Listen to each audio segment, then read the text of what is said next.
I've just been reading this book, Firefighting Strategy and Leadership by Walsh and Marks.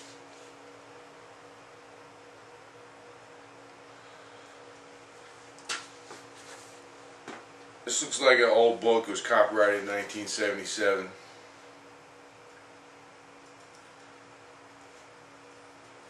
But like every book that I've ever read, it always contains valuable information.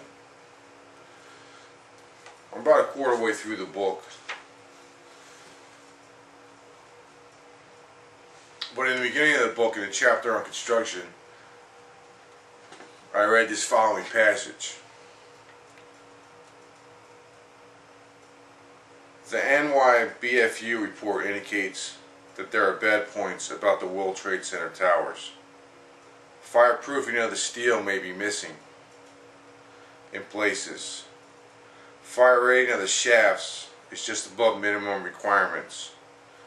Wiring ducts under the floor have questionable fire resistance, and construction hazards and deficiencies due to incomplete construction are still present. Now, this book was written in 1977, and the World Trade Center had many fires prior to that, many fires after that. Also had the bombing, the first bombing of the World Trade Center. So they knew for years and years and years that there were problems with the steel trusses inside that building, that the fireproofing wasn't adequate or not there at all.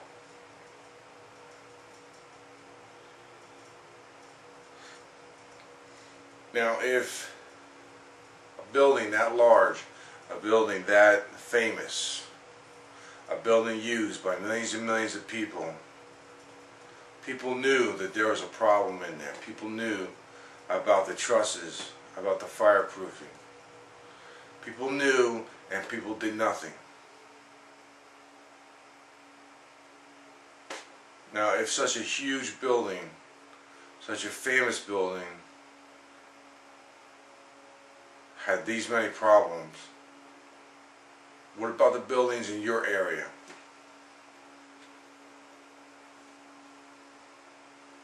What about the flaws that they have after being up for years and years and have withstand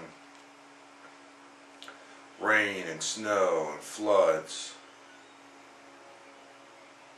What about the trusses in your area? What about the fireproofing? Are they adequate?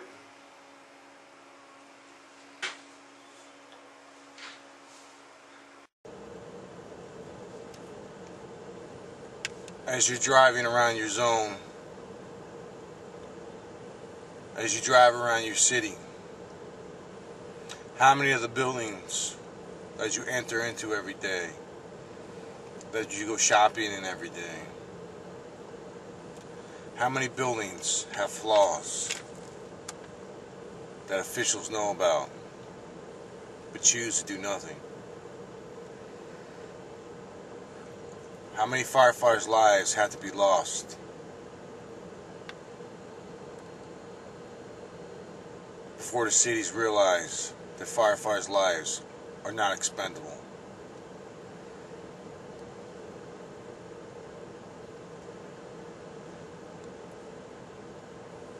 How many times do we have to see a simple fire get out of control because it travels up the pipe chases where they left huge holes and never put fire stopping?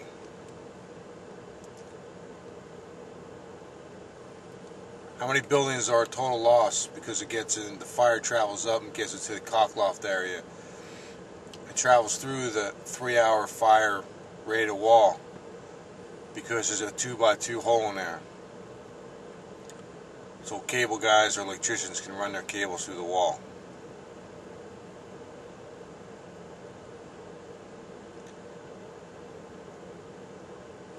How many buildings in your area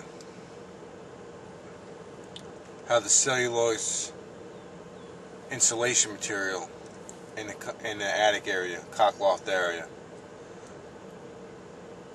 where the fire likes to travel underneath and smolder for a long time. How many buildings in your area have holes punctured through the firewall so it's like Swiss cheese?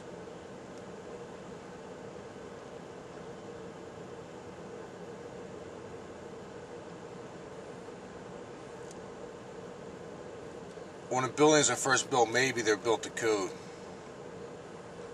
And maybe they have the proper fire protection systems in there. But over time, who is taking responsibility for that?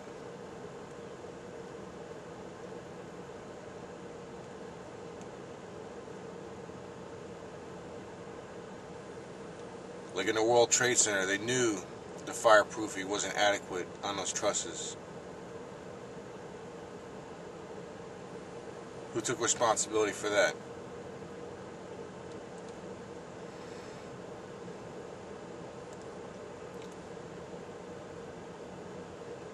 The next large fire in your city, in your area,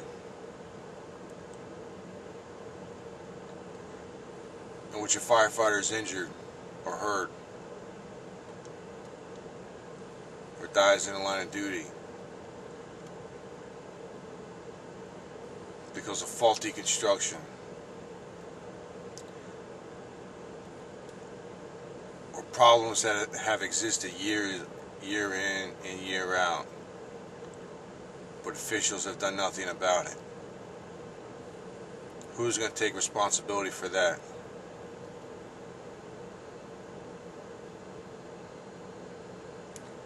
Who's going to go up to their family and to their kids, their sons and daughters, and tell them, I'm sorry, it was my fault.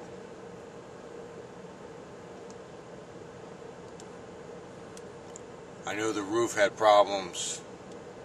I knew there were holes in the firewalls, but I chose not to fix them. So your father died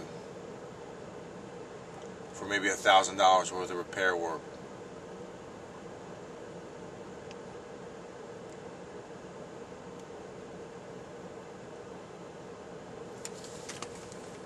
Who's responsible? That's why we, as brother firefighters, have to take it upon ourselves to know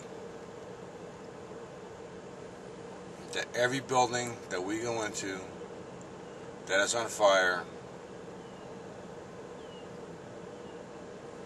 is a danger to us.